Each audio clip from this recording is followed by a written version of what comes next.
The once mighty galactic hegemony lies in ruins, its centuries-long dominion shattered by an unforeseen force, not through war, but through accountability.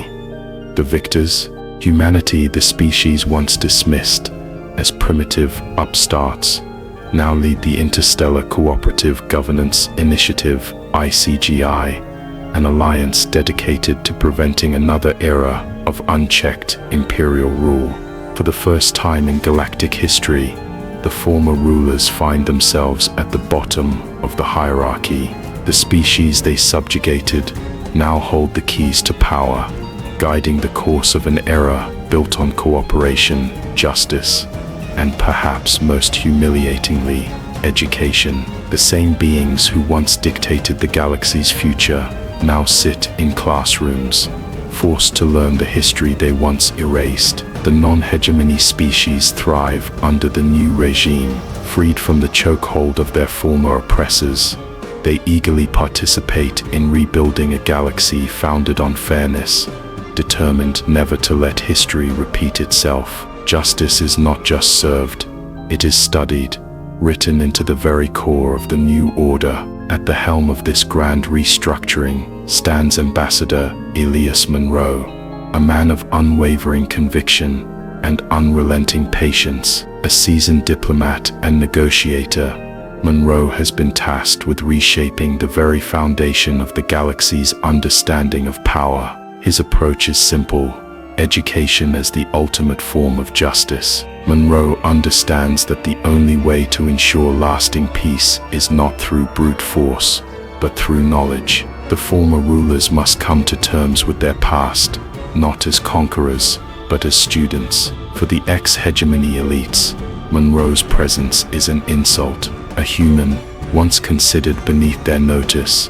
now dictates their re-education. But Monroe remains unfazed. The more they resist, the more proof he has that his mission is necessary. The prevention of extinction through active deterrence, or POTAD, is more than just an enforcer.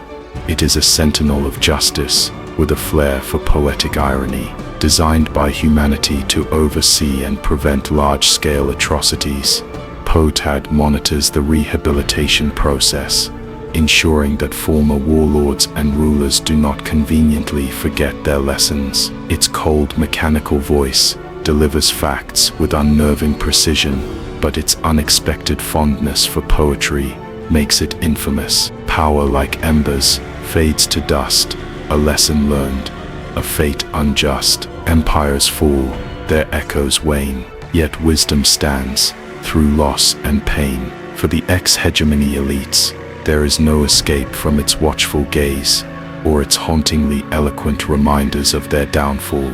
Few names once inspired more fear than Malvex, the former warlord, a being who once dictated the fates of entire civilizations, now finds himself confined to a simple desk, forced to listen. Stripped of power, his fury simmers beneath the surface. Every lesson is an insult, every lecture a blow to his pride. But despite himself, Malvex is beginning to understand. The records, the testimonies, the undeniable truths laid before him, he cannot refute them.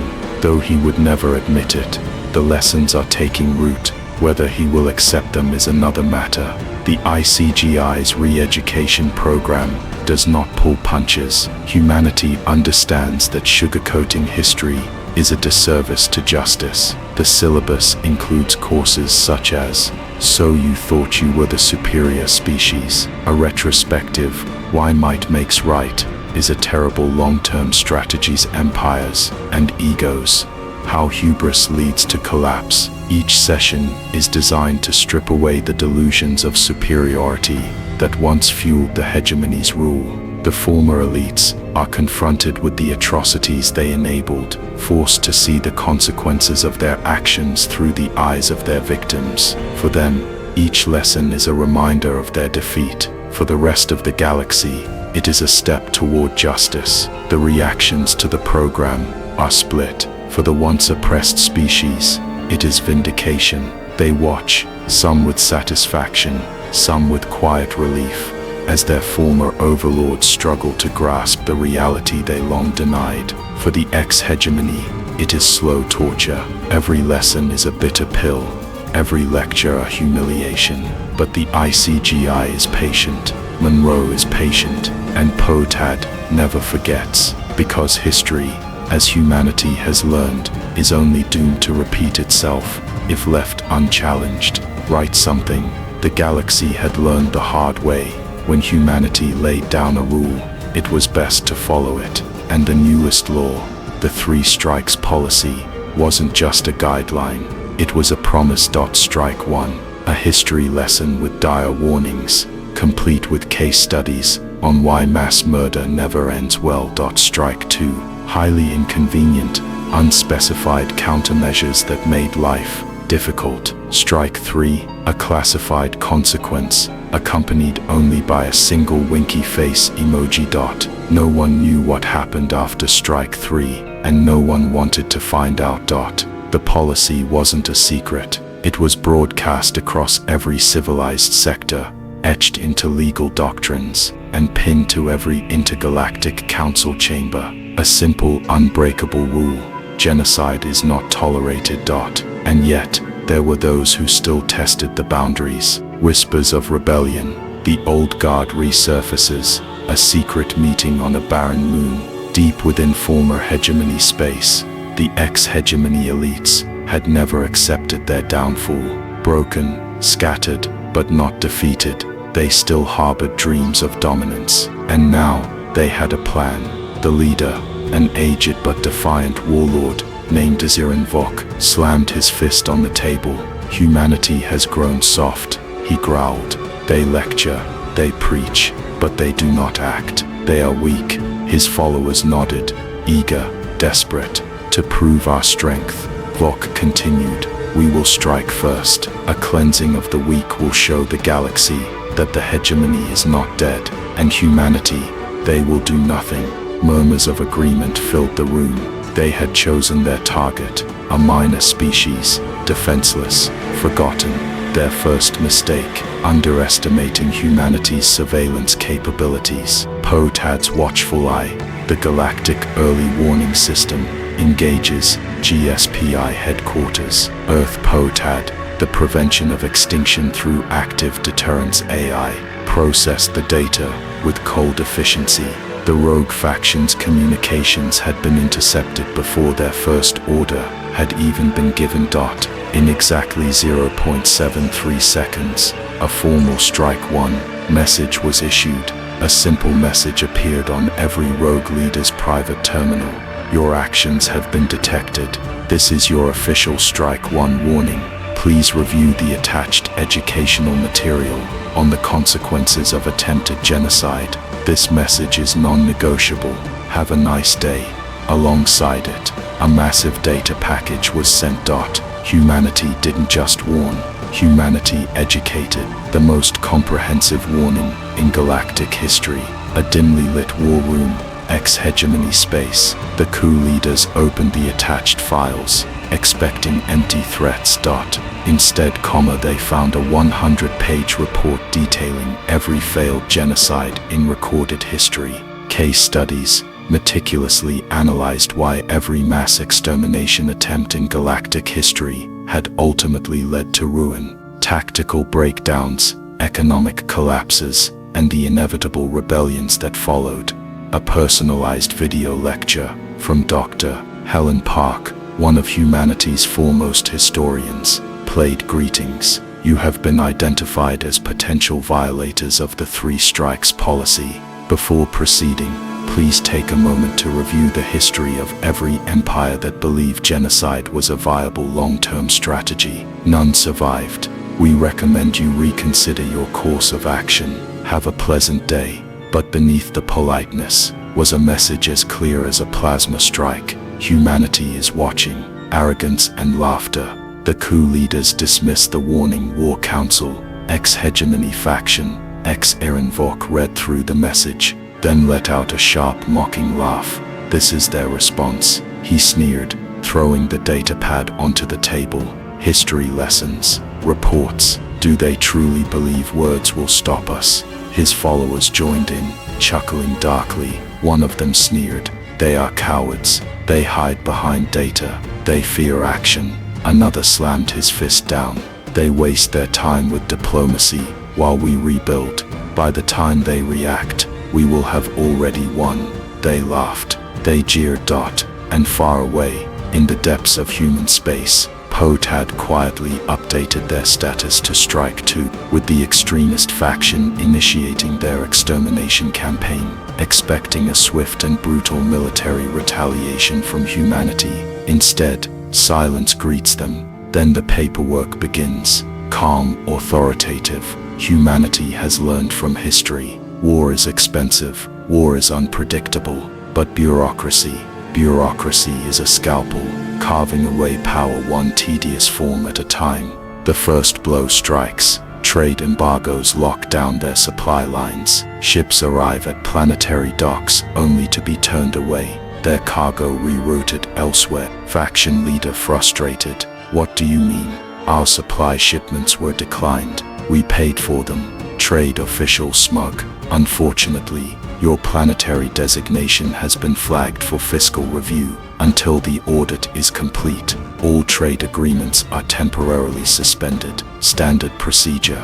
The second strike follows. Auditors descend upon their economy, uncovering every discrepancy, every misfiled report. Fines appear out of nowhere. Assets freeze overnight. Financial chaos spreads. Extremist officer. "Our war funds are locked." By whom? Financial AI response. "Due to outstanding violations in tax compliance and unauthorized financial movements, all interstellar transactions have been placed under review. We appreciate your patience during this process." The final blow lands. Interstellar travel passes are revoked. Their fleets, grounded. Their diplomats, stranded. Their people, isolated. Humanity didn't need a single shot.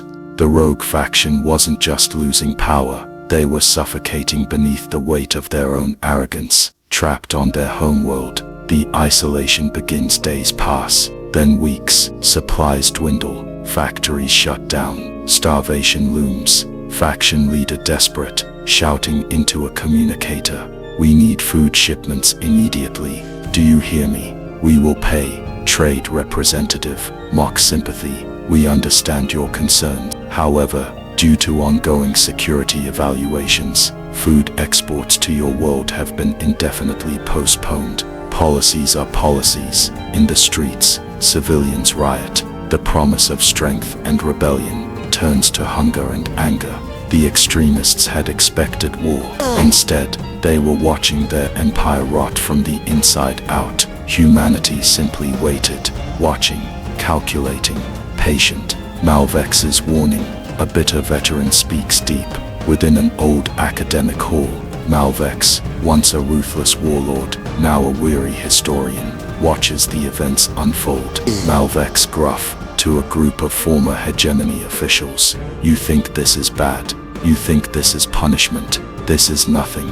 The extremists laugh, dismissing his words. Extremist leader, "What could be worse than this?" Malvex doesn't laugh. His face darkens. "Malvex, you think humans don't have a strike 3? You think they haven't planned for this? If you had read your damn history lessons, you'd know. You don't want to see what comes next." Desperation breeds recklessness. The last gamble cornered, starving, humiliated. The extremists refuse to surrender. Instead, they plan one final, desperate strike. Extremist strategist. "We take out Potad. We shut down their surveillance, their control. Without that AI watching, we can rebuild. We will rebuild." They assemble their forces. Hidden weapons caches, long dormant, are cracked open. Ships are hastily repaired. The last of their strength is poured into one suicidal mission. Faction leader, "Humanity wants to watch us fall apart. Fine, let's give them a reason to fear us instead." In the cold depths of space, Potad observes. It has already calculated every probability, every contingency. It listens as the extremists make their final move. Potad, mechanical, calm, The cycle of violence is predictable. Resistance to adaptation, inevitable. Solution, executed. As the extremists launch their ships toward Potad's core, a final system update pings across the network. Security system update, Strike 3, is now in effect. No one knows exactly what humanity's Strike 3 entails. The extremists never lived long enough to share the answer. Faction leader, terrified. Last transmission. What is that? What is that? Strike 3 was never meant to be a warning. It was a statement. The galaxy would never forget. Humanity had ensured that much. The transmission came at 03:00 Galactic Standard Time. Short, simple, terrifying. You have chosen poorly. Across the galaxy, every leader, diplomat, and rogue warlord froze. Humanity's enigmatic 3 strikes policy had been whispered about, analyzed, and feared. But no one had ever seen Strike 3 before. Now, the moment had arrived. The extremist faction that defied humanity, rejecting every warning, braced for war. But there was no grand fleet, no orbital bombardment, no visible retaliation, just silence. And then they began to disappear. Potad's final warning. A message for the ages. The Potad AI enforcer was never known for unnecessary words. Unlike organic species, it did not gloat. It did not threaten. It simply enforced. The final warning rippled through the galactic network, cold and absolute. It arrived on every network, encrypted yet unmistakably human.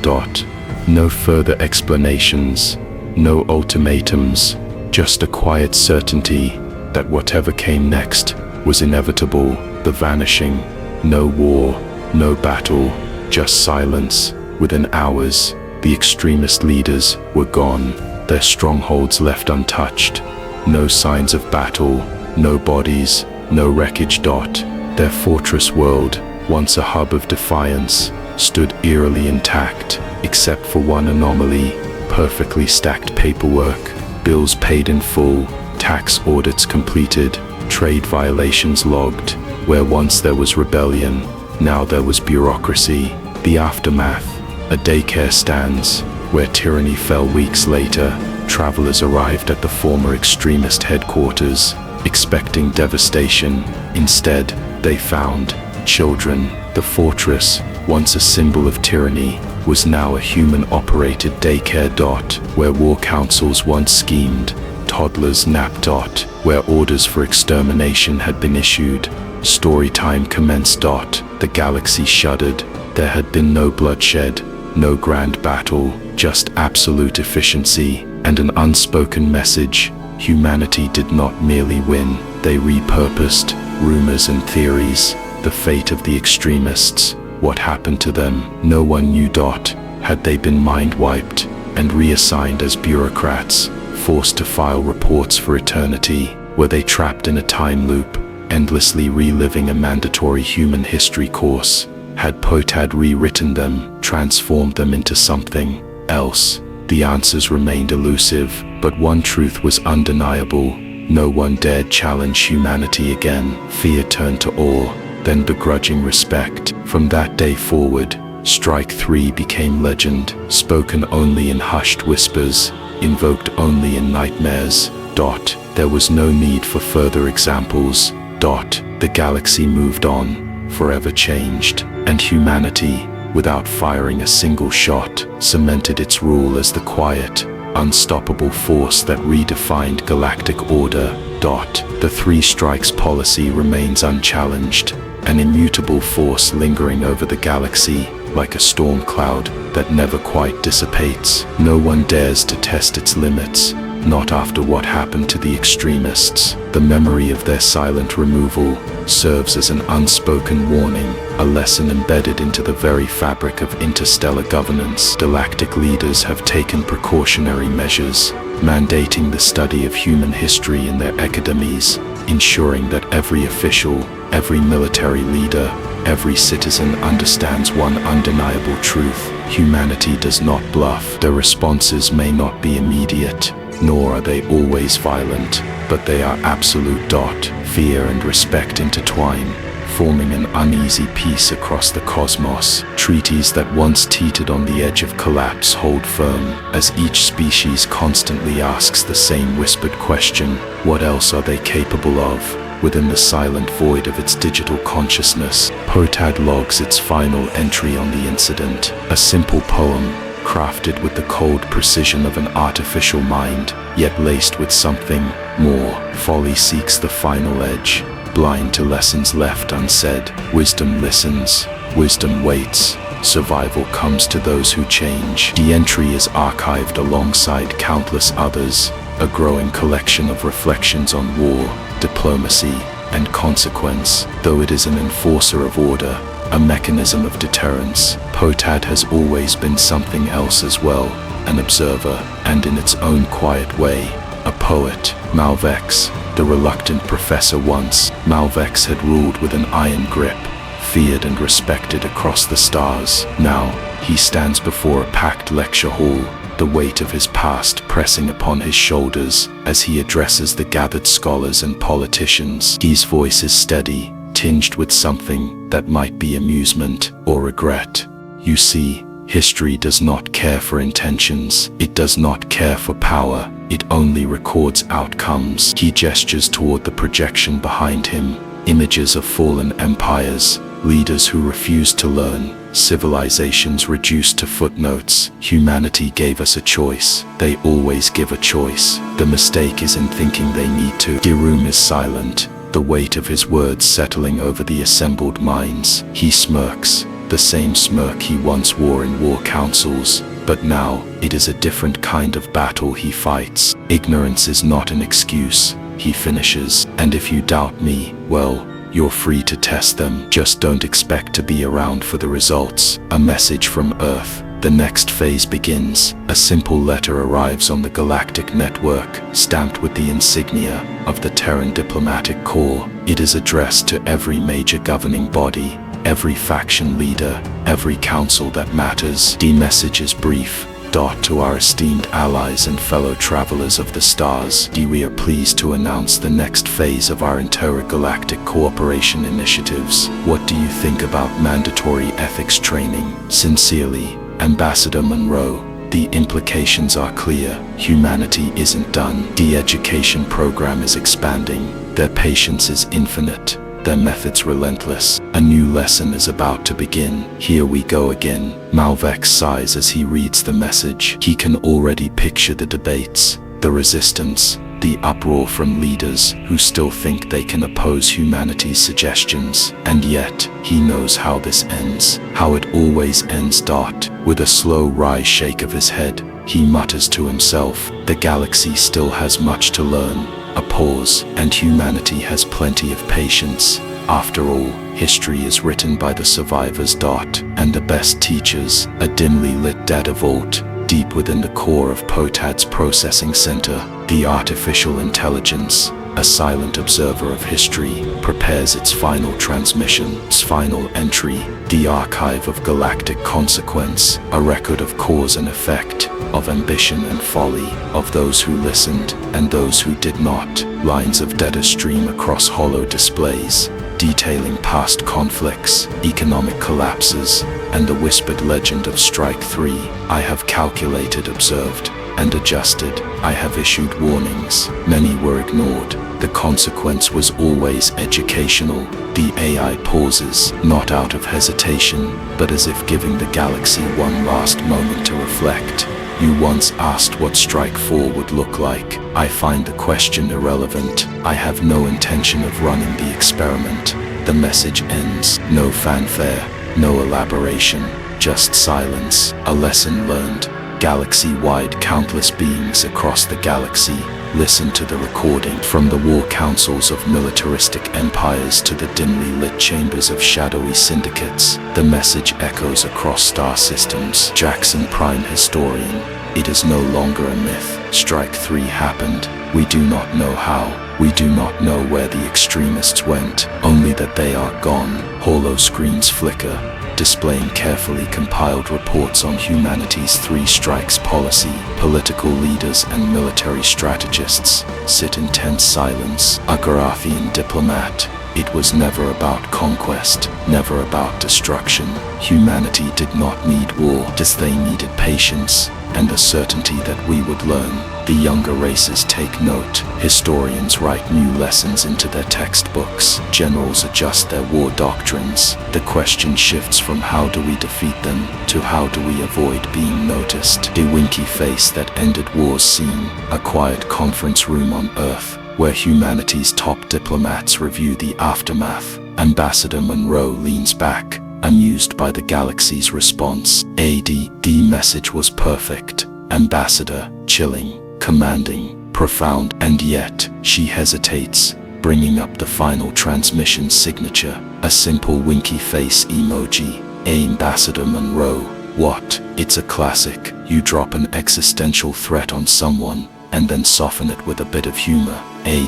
They're terrified of it. Several species now recognize it as a galactic symbol of impending doom. Across the stars, entire civilizations quietly remove any cultural references to winking. Statues are rebuilt, flags redesigned, even ancient texts altered. The fear is irrational, and yet, cut to a hostile alien general, standing before a war map, considering an attack on a human colony. A new message pings onto his screen. Message from Poetad, you have chosen poorly.